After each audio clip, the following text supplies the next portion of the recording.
Hello, everyone. This is Rachel, President with Women in Fire. Welcome to the webinar. We're very excited today to be discussing the topic of PPE and all things research going on with it. A big shout out as we start to Lion. Lion is the sponsor of today's webinar and also a very, very proud partner and sponsor for Women in Fire. Lion works so well with us and we enjoy our relationship with Lion. They believe very much in who we are and in what our mission is. And so a big, big thank you to them for hosting today's webinar for us. And with that, I'm going to kick it over to Anna and let her say a few words from Lion. Thanks, Rachel. My name's Anna Lonis. I'm the Director of Marketing for PPE here at Lion. I'm not going to take much time because we want to get right into this important conversation with Rachel and Meredith and Cassandra, but I just want to say thank you. Thank you guys for letting us be involved in this important work that you're doing, and we couldn't be happier to partner with both Women in Fire and with Meredith and Cassandra in the important work that they're doing. So I just wanted to pop on and say thank you, and I'm excited to hear how this conversation goes. So with that, I will turn it back over to Rachel, and I will turn my camera off so you guys don't have to look at my mug the entire time. But if you have any questions for me as it relates to turnout gear or anything that we're doing at Lion here throughout the conversation, just let me know. I'll try my best to answer any questions that you might have. So I thank you guys. Thank you so much for letting us be here. Thank you, Anna. And as always, any of our members have any issues or they happen to be in line here and they want to get a hold of you all, they know to get with us and we will absolutely hook them up with you. So thank you very much. Absolutely. Thank you guys. Thanks. All right. So today we are talking about personal protective equipment, our bunker gear, our turnouts, whatever name you want to call them. We're gonna be talking about all things with that today. And with me is the doctor, Miss Meredith McQuerry. She's a PhD. And Meredith, we've probably known each other. I don't know. What's our relationship going on? About 8 or 9 years now? Yeah. 5 years? Yeah. At least 5-6 years. Yeah, for sure. Awesome. So I'm going to let you intro yourself and Cassandra and just kind of give everyone a brief. I know it's going to be hard for you because it's not a brief topic, but just a brief intro to who you are and we'll get started. Sure, absolutely. Well, thank you, Rachel. And again, thanks to Women in Fire and to Lion for the opportunity to record this webinar and to be with all of you and speak on this important topic in the work that Cassandra and I have been doing for 8 or 9 years now and in partnership with Women in Fire for that time. And so I'm Meredith McQuerry. I've been a professor at Florida State University now for going on a decade, but I've been researching firefighting PPE, specifically structural and wildland gear, for close to 15 plus years now, specifically in the area of gear for women in the fire service, as Cassandra and I will talk about more with Rachel, for quite a good chunk of that time. And so we're excited to have that discussion with you guys today, but I'll turn it over to Dr. Kwon. Yeah, hi. Yeah, again, thanks for having us. Always happy to share sort of what we do and any opportunity that we can. So really appreciate the time. My name is Cassandra Kwon. I'm a research professor at North Carolina State University. As Meredith mentioned, we have been, I guess, in cahoots for a really long time. And personally, I feel very grateful that we've been able to cultivate such a great, not just working relationship, but personal relationship, especially related to something so important such as Women in Fire. So yeah, that's me.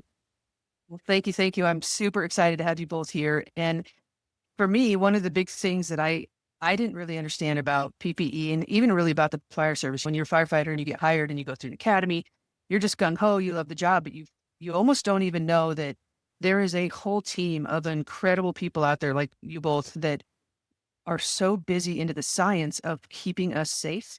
And it's incredible as I continue my journey with Women in Fire into this presidency and getting to see a lot of these things more in detail. It's incredible to me. It's one thing I'm very passionate about getting out to the fire service is that everything we do has a team of brilliant people behind it, trying their best to keep us as safe as possible. So when we talk about everyone goes home and make sure you go home with your fingers and toes, I think it's so important that our firefighters and everybody out there understands that without the work that specifically with PPE that you all are doing, there's a whole army of people out there working and doing research and learning and trying to make this world better and better fitment, better safety. And more than anything, I'm excited to get some of that out there. And we're going to utilize a couple platforms to do that and get that out. We'll get to that later. But let's kick this off with, besides a giant thank you and have gratefulness that you all exist and want to make our world better and make everything better for firefighters. Meredith, what got you involved with this process even to begin with? What started you off down this road? Yeah. Yeah, it's a great question. I think Cassandra and I both love telling this story. And I was at NC State previously. That's where I received my PhD. And I was privileged to work in the Textile Protection and Comfort Center there.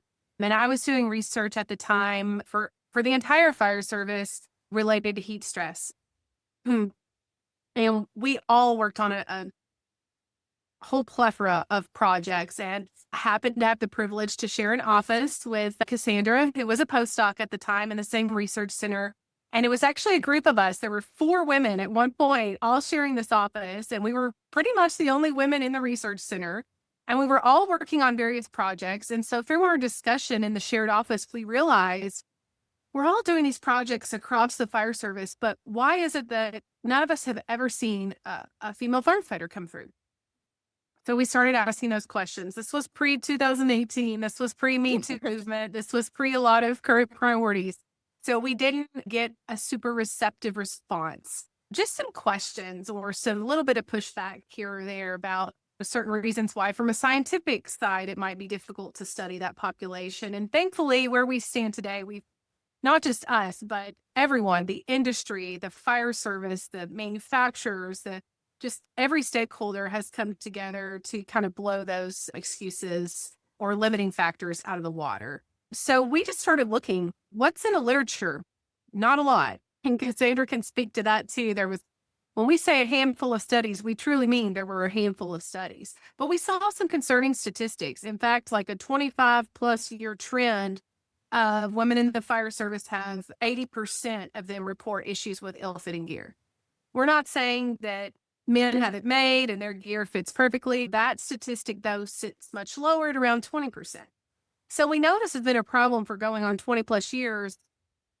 But other than knowing it's a problem, not a lot have been done to try to tackle it. So, Cassandra, I don't know if you have anything you wanna add there, but that's kind of where we started. Yeah, that's exactly where we started. And then just to kind of give more context, is as we were kind of asking each other the question of why we weren't seeing any sort of female firefighter participants in our studies, we started also kind of on the back end, just gathering a little bit of anecdotal data, like just talking with leadership, admin. And I think that is when we started hearing more and more. And we wanted to make sure we did it the right way, because the main response to a lot of what we were hearing was like, well, there's nothing out there. And like Meredith said, there was only a handful of articles. So this whole thing kind of started too with us initially being like, all right, we're the scientists. Let's bring that data up and actually have something that we can then tie all of these problems that we're hearing, and no longer becomes anecdotal, but it actually becomes science. It's there in the literature. We have publications, we can share it. So I think that was a really big driver as well to starting this research. It's awesome. Now, I almost forgot to say this. I'm going to say this disclaimer just because I know that there's going to be lots of people watching, because we're all very hungry for this information. We, by no means, do we think that men's PPE is perfect and that their stuff doesn't need to be studied and looked at. That's all ongoing. I want everyone's gear to fit them well. I want every firefighter going home safely. But because of our organization and the strength in our numbers and our ability that we'll get into later, our disclaimer is going to be, this is a focus on women's research and women's data, but not to dismiss in any way the overall picture of teamwork of the fire service. I want the men in good gear too. So that's my kind of my usual. It's silly I have to say it, but I know inevitably there'll be someone that'll be like, well, what about us? And I love that. I love the what about us comment. I think that's great. I want us all to be studied. I want us all to be looked at for the sake of today's information and the wheelhouse that I'm in and the wheelhouse that these doctors are in. We're discussing female, I would say the big word, but I never can say it, anthropometrics. It's a big word for how we're fitting in our gear. So I want to throw that out there because Meredith, you started with that. And I think that's something I usually would have done. So that's my small disclaimer. Love everybody and excited about all the research going on. But today's topic is specific to female firefighters and how our gear's fitting us and how it's not fitting us. So Cassandra, you said an important thing there, that there's a lot of anecdotal stories about things. And what we're seeing in the fire service right now is that's true across the board with anything scientific in this moment. We know anecdotally women are getting cancer from the job. We know that women are having reproductive health problems. We know that There's a lot going on anecdotally, and I'm excited that now PPE, not now, but we're talking about how PPE is also looking at this in a data-driven way, because without the data, we cannot make these improvements, and you can't, it's scientifically this, you can't figure out what's wrong if you don't know what's wrong. So get into it. Let's talk about the research you're doing. Let's talk about the process and just let's have it. Let's hear all the cool stuff. I know enough to be dangerous, but I really, really wanted to sit and listen to the amazing stuff you're doing because I'm so grateful for the work. Sure. Yeah. Well, I'll kind of kick off a little bit of background. We were curious, right? And so we dove into the literature. And at the time, I think FEMA had just launched this new preliminary investigation proposal option. So we felt like this was a great fit for that. And we are very thankful that they agreed. And so we set out to quantify a lot of that and put scientific boundaries around that anecdotal feedback, as Cassandra said. So we aimed to do, and we did perform a nationwide questionnaire. We had over 2,000 U.S. female firefighter respondents. We also, in partnership with Women in Fire, thanks to you guys, were able to go to the 2021 conference and speak with close to 50 wildland and structural female firefighters.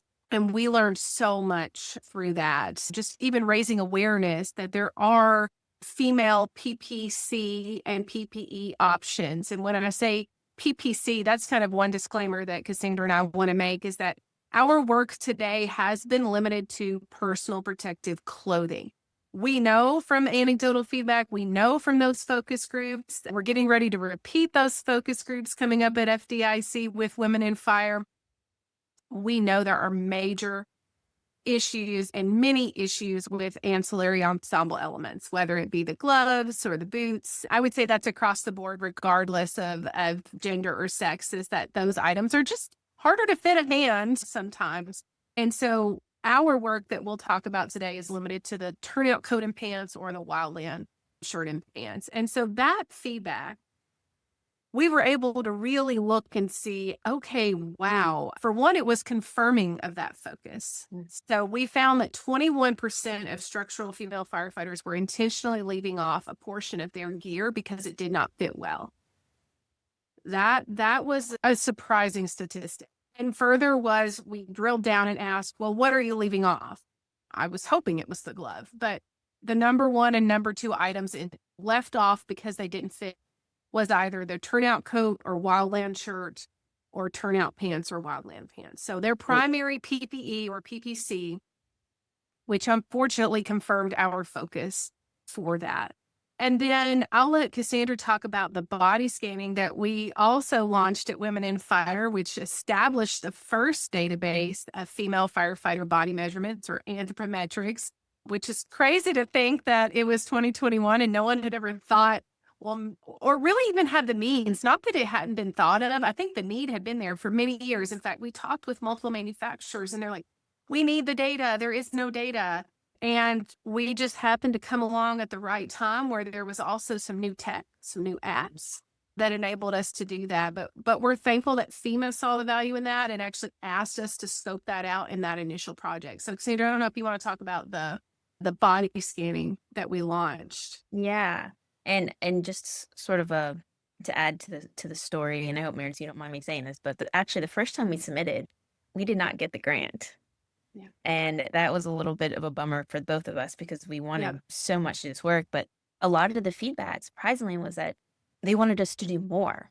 And so that's why we sort of added on that component of body scanning and being able to start collecting the anthropometric data to start the database.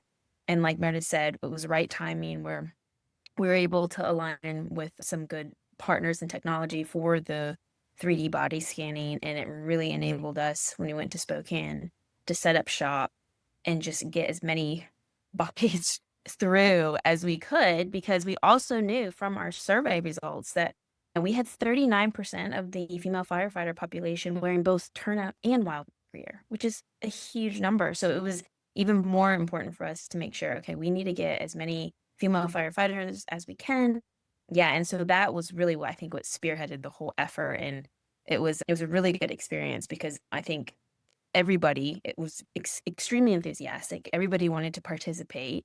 And those are the kind of people that you want in your research anyways, right? You don't want to be pulling teeth and But no, everybody was great, volunteering information. And again, just to be able to formalize this in a scientific way, everything was IRB approved. It just, again, just sort of laid that foundation down to really get the research work started.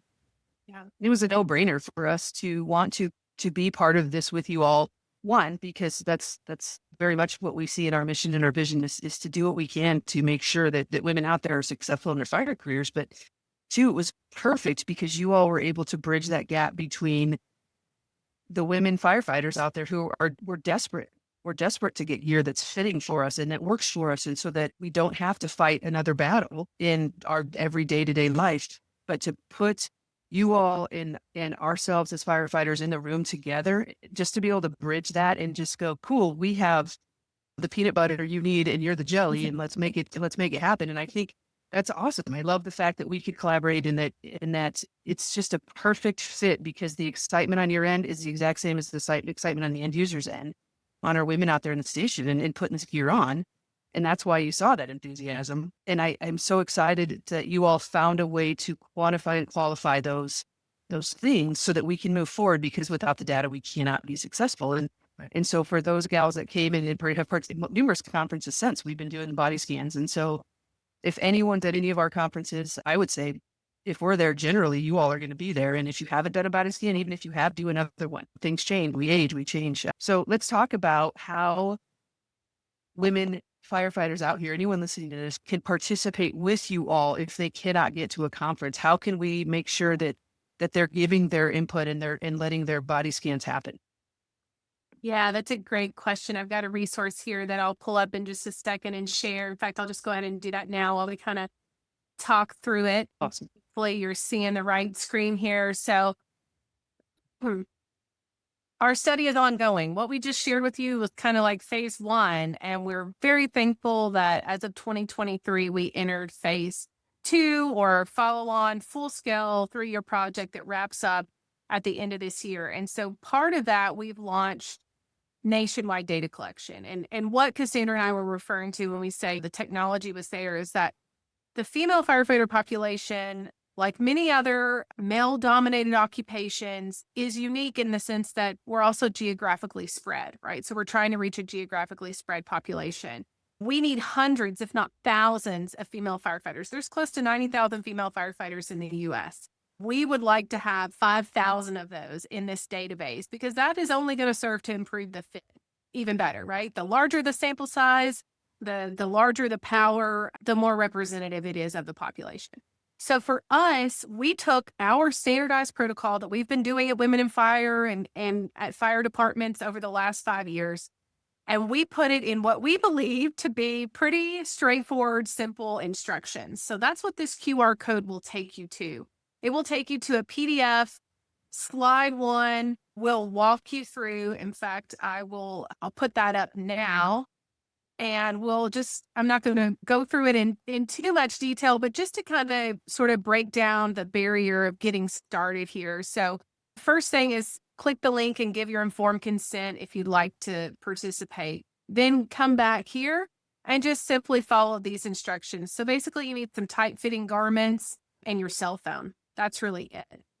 So this walks you through step by step. This is the app we're using. It's completely free, iOS supported. You can do it on an iPad, an iPhone. You download it, you put in an email, make an account. Again, it's free.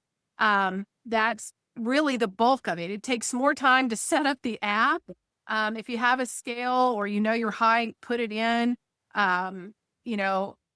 Estimates are okay if you're not around that. But again, pick the standard plan. It's totally free. We actually have firefighters from 5 years ago, Women in Fire. They're still using this app. We sometimes still see those pop up. That's fantastic. You can use it from a health and wellness standpoint too. Basically just find a blank wall, set up your camera, take 2 poses. It's going to take a quick picture. It takes less than 10 seconds. Enable your health app so that then this is sort of the money slide, if you will. So this is the QR code that you will then use to actually share your data with us. So you can do steps 1 through 10, but if you don't do step 11, unfortunately, we don't actually see your data or receive your data. So it's really important that you do steps 1 through 10 before you get here, So don't get QR code click happy. Go ahead, download the app, do all the steps, and then come back to this slide.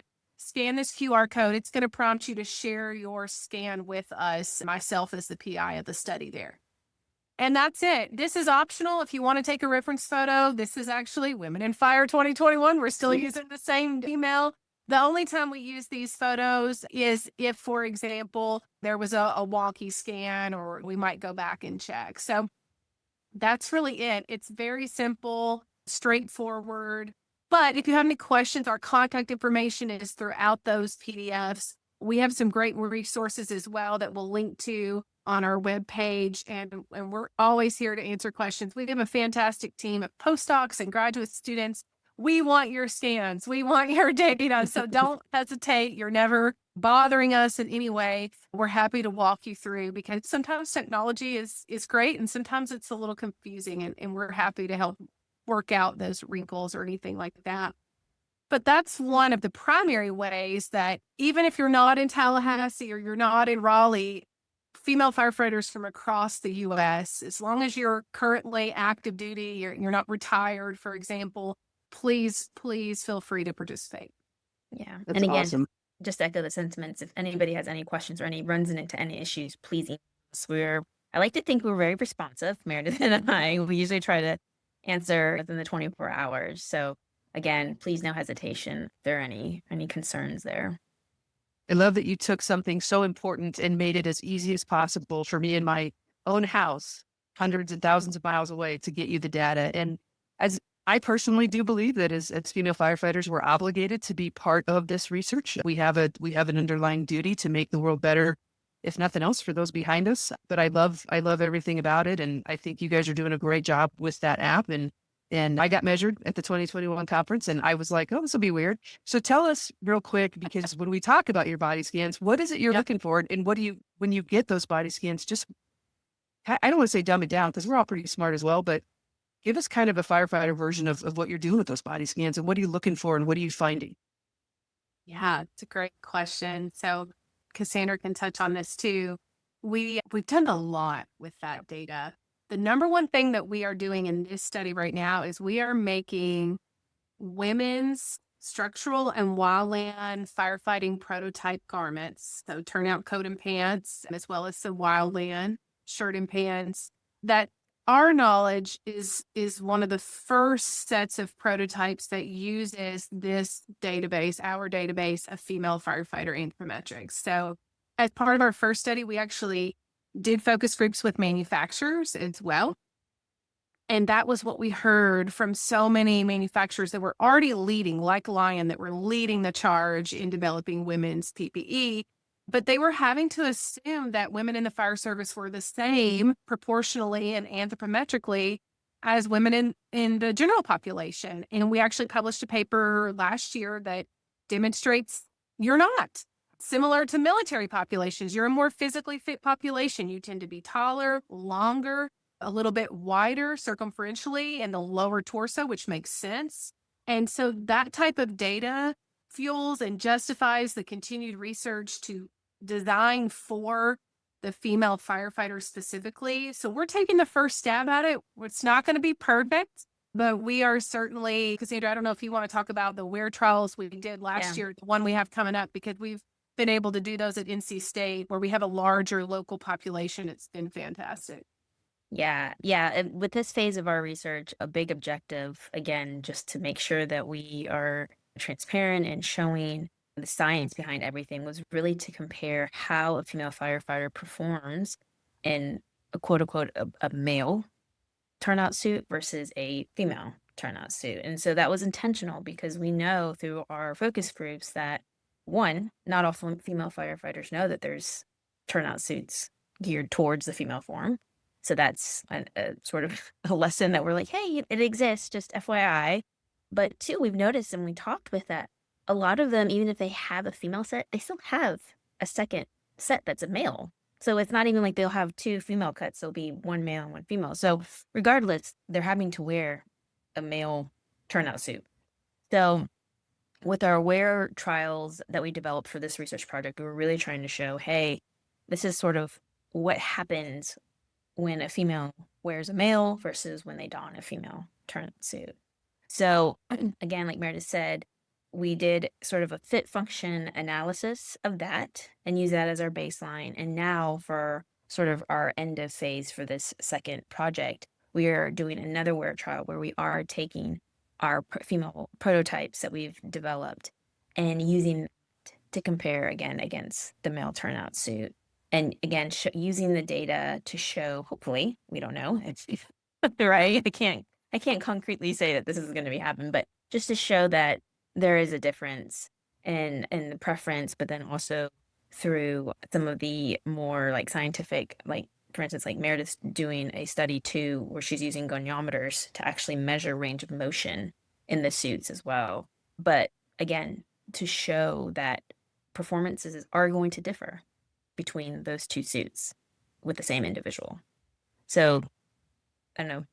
I think that is kind of an overview. There's a lot going on. And then I'm like, and then I was thinking, oh, but we're also analyzing this. My brain is like going off in tangents. But that's the main portion of it. Yes, and that's fresh on our mind because we're actually presenting that work at Fiero next week. So if anyone will be at Fiero next week, we're going to be presenting that trial from last year, which is, and it shows in some areas, the male gear is a little bit more favorable, but primarily you can see an improvement reported by the female firefighters. And also one thing I wanted to make note of here is we talked about in the beginning, when Cassandra and I wrote this proposal years ago, our goal in developing this fit function analysis protocol is ultimately that this is a methodological tool that really becomes a fire service implementation that we can say, okay, this is how you can do some simple movements. Like we had them replicating a sledgehammer by pulling an exercise band over the door. So we really tried to get creative with low cost, low hanging fruit. You probably have this laying around your station. Here are some simple movements you can do to get a fit function analysis score. That is regardless, male, female, wildland, structural. You can implement that across the fire service if you're getting sizing sets brought in or you're looking for a new set to help the fire service in determining how well that next set of gear is going to function, not just fit, but function in the typical movements that you do. And so we see a lot of opportunity here also. Technically, there's no database for male, female, or for male firefighter anthropometrics either. So we feel really excited about not only the findings of this study, but the methodology we've been able to put in place that it has the potential to affect all 1.1 million firefighters across the U.S. It's incredible. So I'm just going to wrap that all up into one big thing that says, basically, you all have taken a ton of measurements of our female firefighters, right? And it sounds like you've given that then to turn around and given that to the manufacturing world saying, hey, this is the general finding. Pay attention to this when you're making these die cuts and these rolling out this gear. Also, the other part, and I'm so glad that Cassandra, you brought this up, that the fitware testing that's going on in North Carolina is incredible. And I know a little bit about it because I've been to some conferences and I've heard about it. Why we're not singing this stuff from the hilltops at every fire station, I don't quite understand yet because it's stuff firefighters should know that's going on out there. But the wear test is incredible because it's all kinds of brilliant minds putting the gear to use and having, like you said, the men and women wearing it and saying, hey, it's kind of like going to the eye doctor, number one or number two, that kind of thing. Yeah. So that's incredible. And then to find out, and I knew a little bit about this stuff, but I'd love hearing you talk about it, this functional review of, and what I love about that last piece is that as a firefighter at a station, I want to know that whoever's in charge of my PPE program is paying attention. And now they have a template of an idea to say, hey, if we're going to go out to bid for gear, which we should be doing quite a bit. You should be looking at this stuff every time. How can we objectively review our people's form and function and what they're wearing? And is there a manufacturer via competition at this point that's making a better product for my firefighters to be less stressed during their time in the ideal age, to be less under physiological stress for heart issues? How can they perform their best? How can they get in there and get those people out? How can they get in there and get to the seat of the fire? So I love that you're everywhere from the scans to the wear test to this functional review of the gear you're currently in. I love everything about that. And those are things that you guys know are groundbreaking. Those are things that have not been out there. And I wish I could show the whole fire service all of the things behind the curtain that you're doing. Because Cassandra, you could talk for probably 2 more hours on all of this. in a level that's way up here. But the reality is it's incredible because things like this will trickle down into our stations.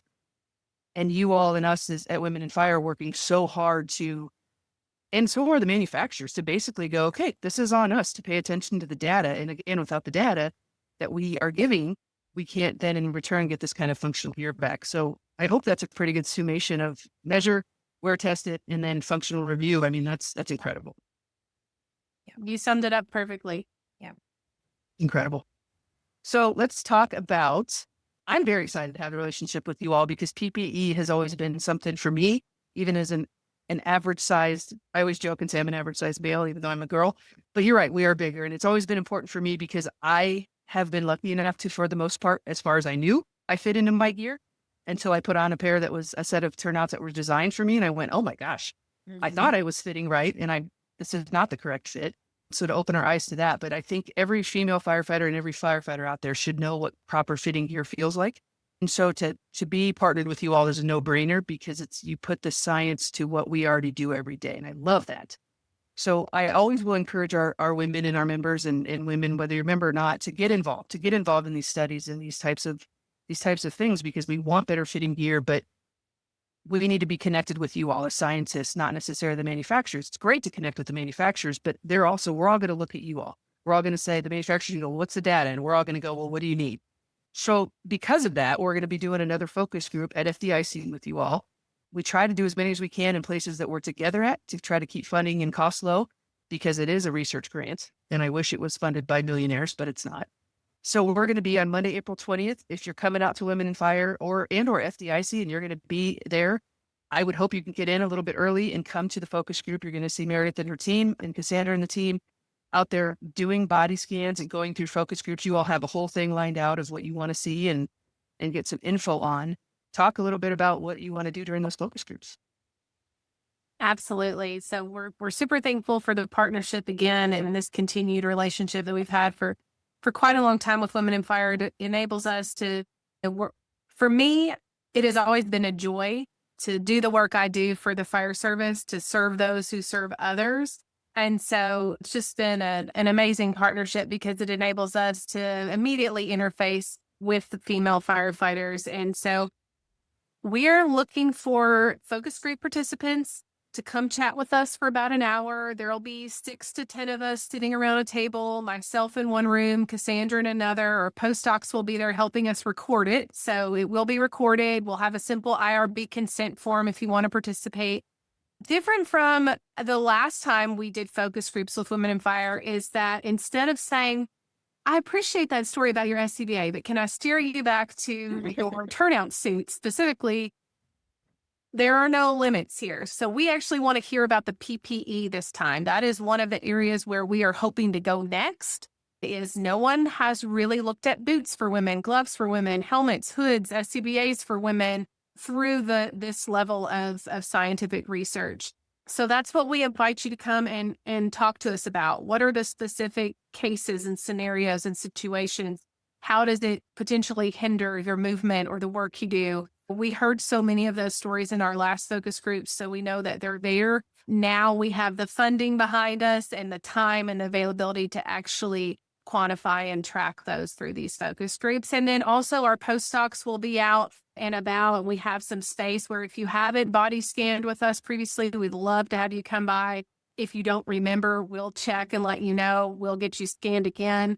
And that way you can do it right there in the convenience of FDIC and Women in Fire. If you don't want to go through the remote QR code there, that's fine too. So yeah, we're excited. Cassandra and I are always, those are my favorite days, is when I get to actually interface with firefighters and the population, get out of my office and get boots on the ground, so to speak. So yeah. Awesome. And we'll have a sign up genius so folks can sign up to come on into those focus groups. So that sign up genius will be out and we'll facilitate that for sure. Now, listen, we could talk about this all day. And I know we have, sometimes we end up talking about it all day. I want to make sure that I talk about how you have so many findings, I'll say, is a nice way to just say it. I mean, so many scientific findings around things about women and gear fit. And we are going to on our website, because again, those are things that you all want out there and we want out there. I want our members and women in general in the fire service to be able to, and chiefs and officers and all the people that want to, how do I, ... We're going to put a lot of these links to what we can within the scientific community on our website to link to you all so that anyone out there in a station can go, okay, I want to know, because we just scratched the surface in this small amount of time we had today.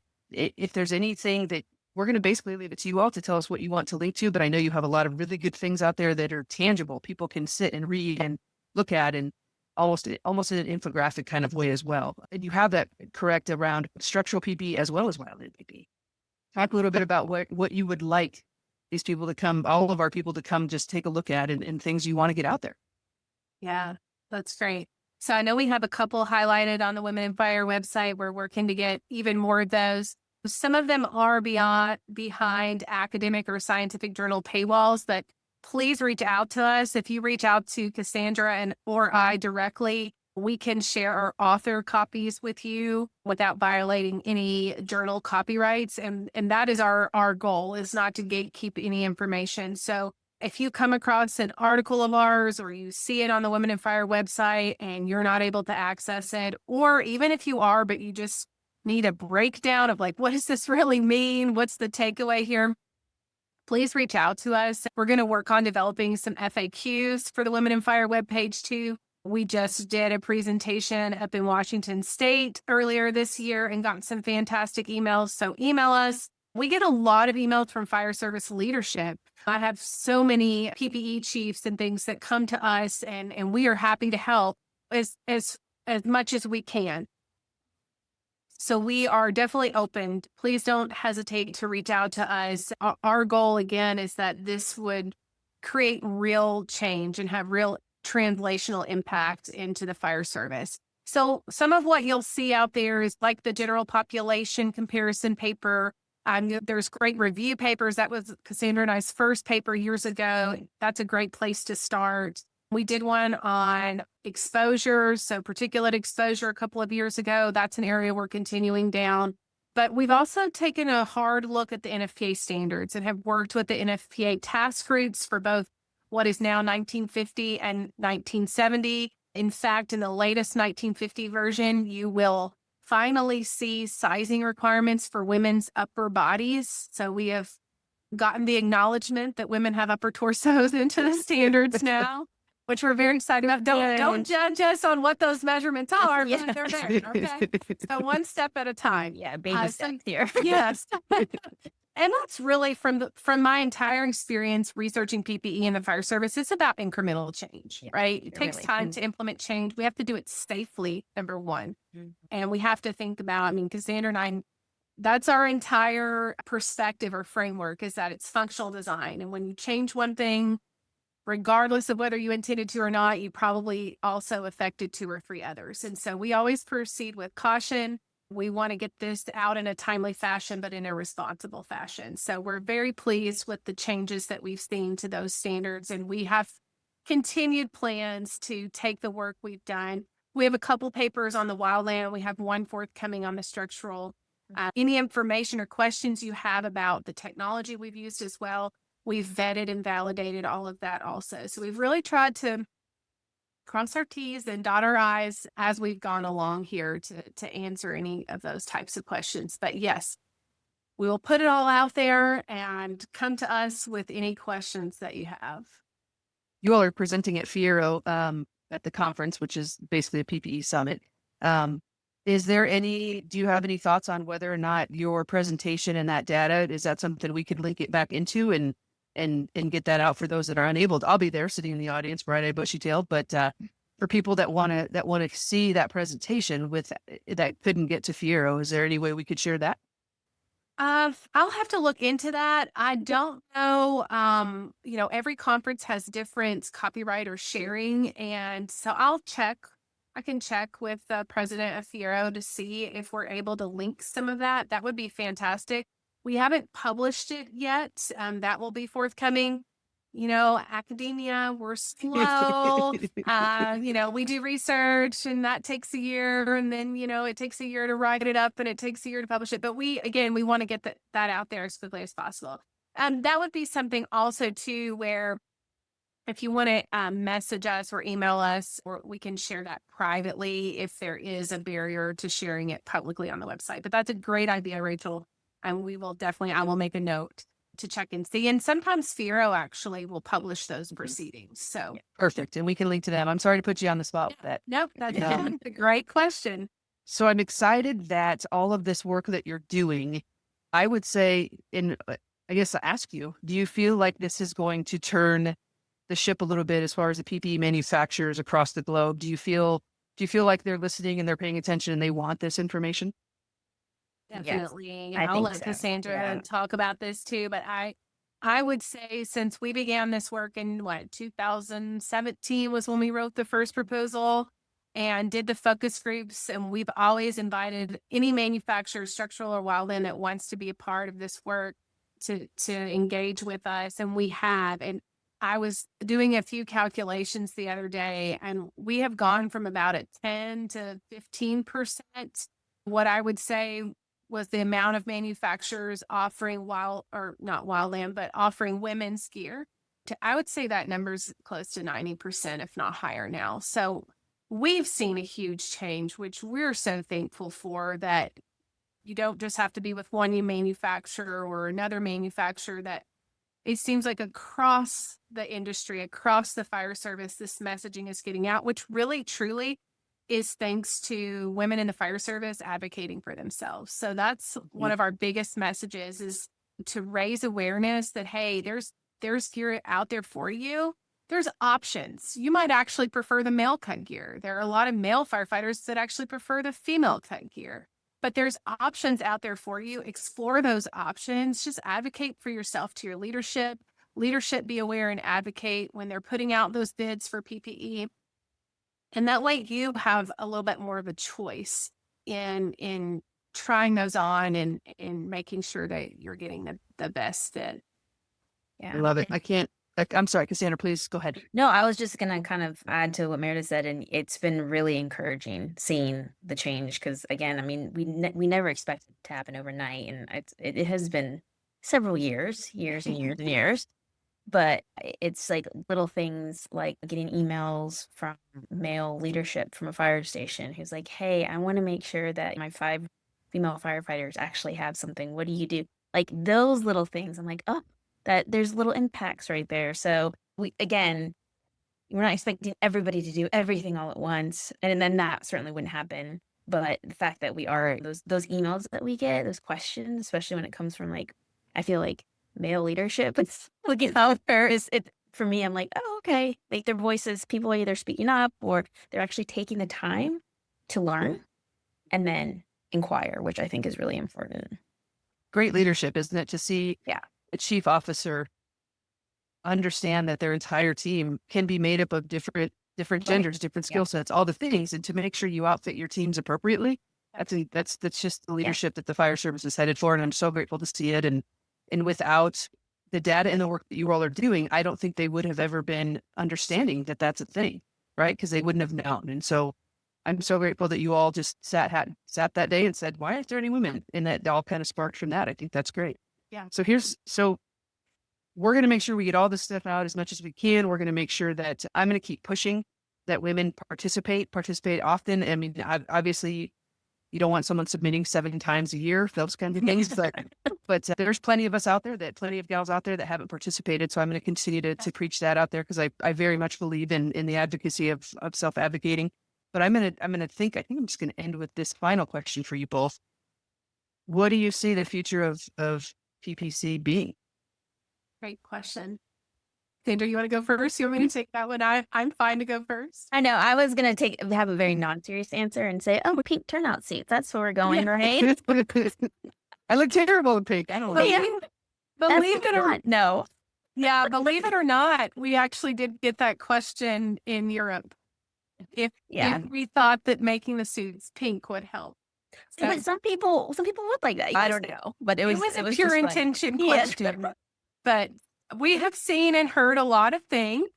I think for us, it's kind of like we just talked about there. And in fact, this Lion, who was such a forerunner in advancement and innovation in the fire service, this came up on the focus group that we did years ago, and in talking and partnering with them on our first phase of the project. Is it male and female gear?